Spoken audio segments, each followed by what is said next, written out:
어제 윤석열 대통령이 예. 밤 10시 반에 갑자기 비상계엄을 선포했어요. 예. 우리 전 목사님도 그 윤석열 담화문을 직접 들었습니까? 부분적으로 들었습니다. 다는 뭐 또. 핵심이 뭐죠? 핵심은 뭐 종북 주사파를 척결해야 된다. 네. 지금 뭐 혼란스럽잖아요. 네, 또. 뭐 그리고 또 하나는 자유민주주의를 수호해야 된다. 이것이 두 개 핵심인 것 같습니다. 네. 이건 아마 우리나라의 이제 그 보수적인 사람들은 다 염려하고 있는 거죠. 그럼요. 그 윤 대통령이 네. 아마 그런 염려를 아마 받아들여서 네. 아마 중량 결단을 해서 네. 종북 주사파 세력과 그다음 자유민주주의를 수호하기 위해서 부득한 조치로 비상계엄을 선포했다 이렇게 볼 수 있죠. 그렇죠. 네. 그래서 아마 대통령께서는 그 나름대로 뭐 우리가 봤을 때 속이 굉장히 상했을 가능성이 있어서 이런 결과에 왔지 않았나 저는 그렇게 생각합니다. 예. 그래서 어제 그럼 우리 전 목사님은 비상계엄이 선포하고 제가 알기로는 한 11시 좀 넘어서 국회로 간 것 같은데 그때 그 전 목사님 보신 상황을 잠깐 말씀해 주시죠. 제가 이제 11시경에 원래는 뭐 10시 반에 이게 내용이 나온 것 같은데 그렇죠. 조금 늦게 접했습니다. 네. 방송을 통해서 늦게 접하다 보니까 그래서 야 이거 국회가 지금 복잡하고 혼란스럽다는 소식이 들리길래 이 국회로 가봐야 되겠다. 이제 그렇게 생각하고 두 번째는 저희들이 이제 사단이 육군 사단이 옆에 있기 때문에 이 사단에 그럼 군인들이 어떻게 움직일까 밖에 나가면은 지금 만약에 이렇다면은 많은 장병들이 사단 본부로 전부 집합할 건데 이 두 가지가 제가 궁금해서 그들은 차에 제가 11시 반인가 조금 뭐 11시 반 넘었나 이제 우선은 이제 육군 그 사단 옆에 계속 차량들이 들어갔어요. 장병들이 제가 계속 봉사부대입니까? 아니요, 사단이니까 육군 사단이 봉사부대는 아니고 제가 후문 쪽에서 이제 지켜봤는데 계속 뭐 밤에 심야에 출근하는 사람들이 엄청 있었더라고. 아마 비상이 걸리니까. 국회 앞에 상황을 참. 그래서 이제 국회는 그 뒤로 거기서 뭐 그걸 보다가 군부대 상황을 보다가 국회로 가니까 진입하기가 굉장히 어려웠어요. 그 파천교라고 다리가 있는데 이제 거기서는 전부 경찰이 바리케이트를 전면에서 국회 쪽으로 치고 있기 때문에 저는 우회전해서 KBS 안으로 가서 길 가에는 주차하기가 정말 어렵고 마침 뭐 KBS 안에 주차장이 뭐 널널해서 거기를 차 세우고 국회 정현관 앞으로 이제 진입하니까 도착하니까 이미 제가 봤을 때는 이게 민노총이다. 제 판단에는 민노총이고 산하 노조들의 그 깃발들이 뭐 한 열 몇 개가 지금 진을 치고 있더라고요. 이건 노조 그룹들을 중심으로 지금 전부 모여갖고 구호를 외치고 있네. 그러면서 한쪽에서는 또 뭐 상대방 대표를 비방하는 또 목소리가 들리기도 하고 그 목소리보다는 이제 대통령을 향한 목소리가 조금 더 많이 나오죠. 왜냐하면은 민노총 그룹들이 와 있었기 때문에. 그래서 주위에 저는 양쪽에 남북으로 바리케이드 쳤기 때문에 국회 정문 앞에 다 막아놨기 때문에 왼편 들어오는 차들은 차선 다 막았기 때문에 굉장히 사람이 복잡할 줄 알았어요. 근데 막상 가보니까 사람이 그렇게 많지가 않았어요. 이쪽에 광장 쪽으로, 여의도 광장 쪽으로는 탁 오픈돼가 차도 댈 수 있고 사람도 널널했어요. 굉장히 많은 사람이 왔다는 생각이 안 들어요. 그러나 핵심들, 노동자 핵심들이 중심이 돼서 뭐 과음 지르는 소리는 제가 청취했습니다. 그럼 윤석열 대통령이 어제 계엄을 밤 10시 반에 경계 선포를 했어요. 그것부터 이제 오늘 새벽에 이제 0시 40분에 2시간 37분 만에 국회에서 계엄 해제 결의를 했습니다. 그까지에 제가 한번 그 경황 말씀 한번 드려볼게요. 10시 반에 계엄이 선포되어 가지고 사람들이 다 당황했죠. 그런데 이제 국회에서 또 긴박하게 또 국회의원들이 움직이더라고요.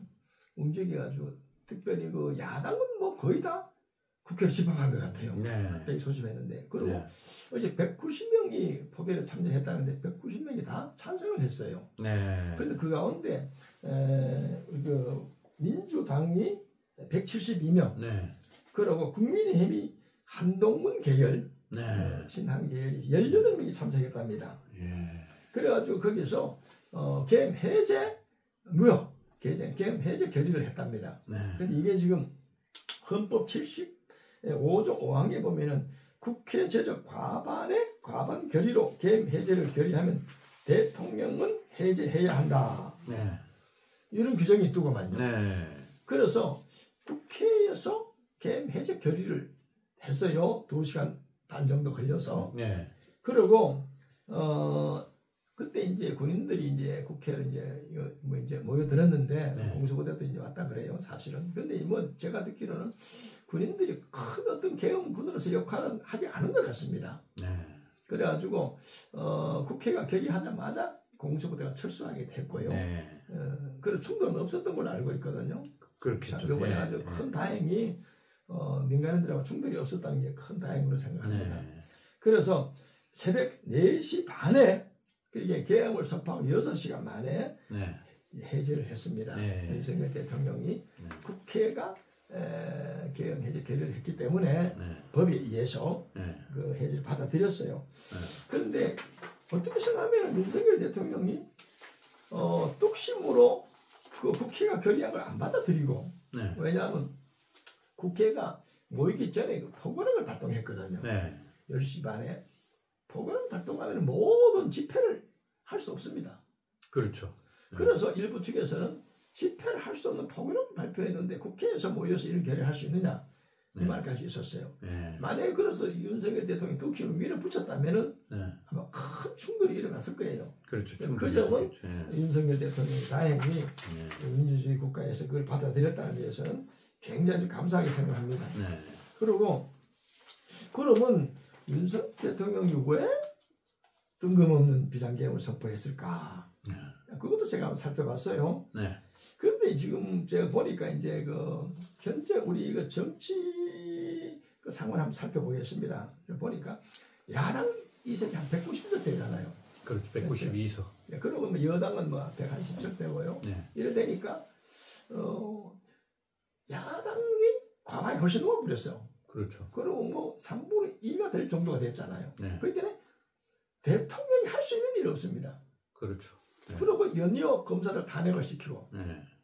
사법부를 부정한 듯한 자기들에게 유리한 결정이 나오면 받아들이고 또 불리하게 나오면 사법부에 대해서 막 탄핵 운운하면서 나오니까 야, 이게 참 정치적으로 굉장히 불안하다 하는 그런 생각이 들었고요. 그 대통령이 할 수 있는 일이 없다. 두 번째는 국민의힘 한당원 대표하고 이 손발을 다 맞추게 되는데 네. 굉장히 엇박자가 나기 시작했습니다. 얼마 전부터. 그렇죠. 그러니까 윤석열 대통령하고 한동훈 대표하고 이 엇박자가 자꾸 일어나니까 뭐 최근에 뭐 댓글 문제도 있었잖아요. 그렇죠. 이래가지고 거기서 윤석열 대통령은 이 국민의힘 자기 여당에서 나를 도와주지 않는다. 아마 여기에 대한 불안이 더 있었지 않느냐. 당연히 있겠죠. 네, 있어요. 그 다음에는 내년도 예산이 총 지출이 677.4조 4천억이라네요. 그런데 이게 673.3조로 이 2조 4천억이 네. 그 예비비에서 4,800억하고 총 깎인 게 뭐 2조 한 4천억 좀 깎였다 그래요. 네. 그래서 쭉 보니까 뭐 대통령 특활비가 82억에서 이제 그 제로가 됐고 검찰 특경비 검찰비가 또 580억인데 제로 됐고 감사 특경비하고 원 특활비가 80억인데 이것도 제로. 검찰 특경비하고 특활비가 치안활동비 이런 것들이 32억원에 땡이 됐고요. 동해 가스 개발 비용 대왕고래 프로젝트에 586억 원에 8억 원만 책정되고 전공이 지원 사업이 3,678억인데 2,747억 원을 깎였다는 거예요. 자, 그러니 국가를 운영하는 대통령으로서 할 수 있는 일이 없다. 네. 자, 이러니까 국유지책으로 대통령은 자기 나름대로 뭐 이렇게 하는 것이 국가를 위한 일이다. 예? 네. 전부 이게 뭐 이 현재 정치가 종북 주사파 그들의 영향이 크지 않느냐 이렇게 해서 아마 세파를 좀 쌀라고 한 것 같습니다. 네. 예. 그런데 사실 뭐 어떻게 지금 생각하면 이제 실패했다고 볼 수가 있죠.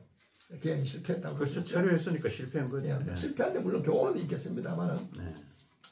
그런데 그 실패한 것에 대해서 그것도 좀 분석을 한번 해보면은 제가 분석할 때는 전반적으로 개헌 준비가 부족했다. 왜냐하면 개헌을 하려면은 사실은 그 국회부터 에워싸야 되거든요. 네. 국회를 에워싸고 그 다음에 뭐 국회의장이나 야당 대표나 여당 대표나 뭐 이런 사람들 다 간섭을 시켜야 되는 거예요. 네. 그렇잖아요.